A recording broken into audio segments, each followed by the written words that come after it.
A gente pode pensar em dois âmbitos. A gente pode pensar na mediunidade no seu sentido mais abrangente, como o próprio Kardec vai trabalhar em O Livro dos Médiuns.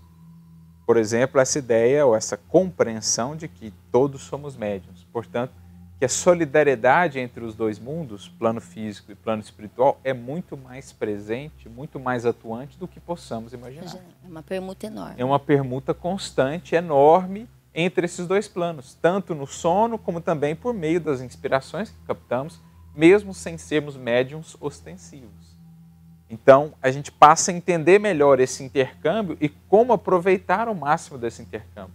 Porque o Espiritismo nos ensina como sintonizarmos melhor com as mentes mais elevadas e como nos precavermos da influência perniciosa dos espíritos ainda em desequilíbrio. Então, em nos falando de prece, em nos falando da importância de sintonia, da importância do conhecimento de si mesmo, do estudo, o Espiritismo nos dá recursos para a gente tirar o máximo dessa mediunidade em sentido amplo que está presente na vida de todos nós.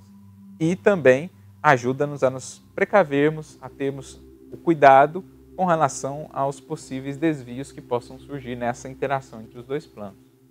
E também a gente pode pensar no sentido da mediunidade mais stricto sensu, né? Aquela mediunidade realmente ostensiva. Por quê?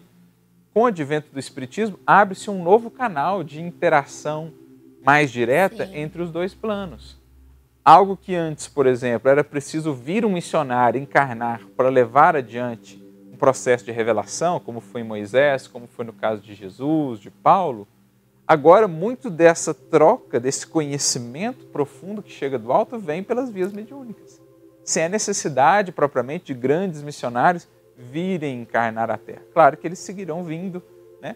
Mas agora se torna mais fácil essa intervenção, no sentido positivo, talvez intervenção não seja a melhor palavra, mas esse investimento, esse aporte, esse direcionamento do alto, se torna mais fácil, mais acessível.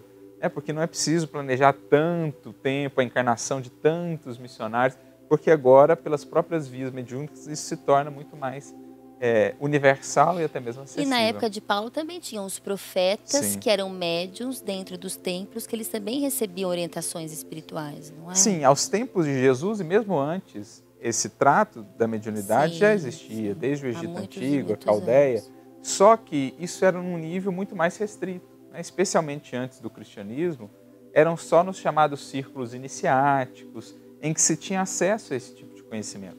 O vulgo mesmo, isto é, a multidão, não acessava isso. Ficava geralmente entre um grupo de iniciados, né? De seletos ali, que por mais conhecimento guardavam essas informações mais para si, ou às vezes até as utilizavam de maneira não tão edificante, né? Para conseguirem os seus interesses.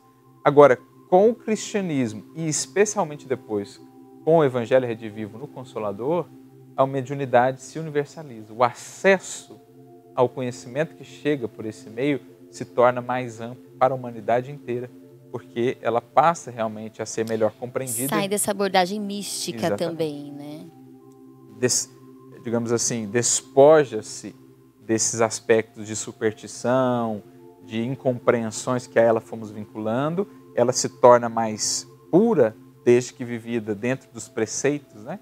Que Jesus traz e também que a razão kardeciana nos orienta.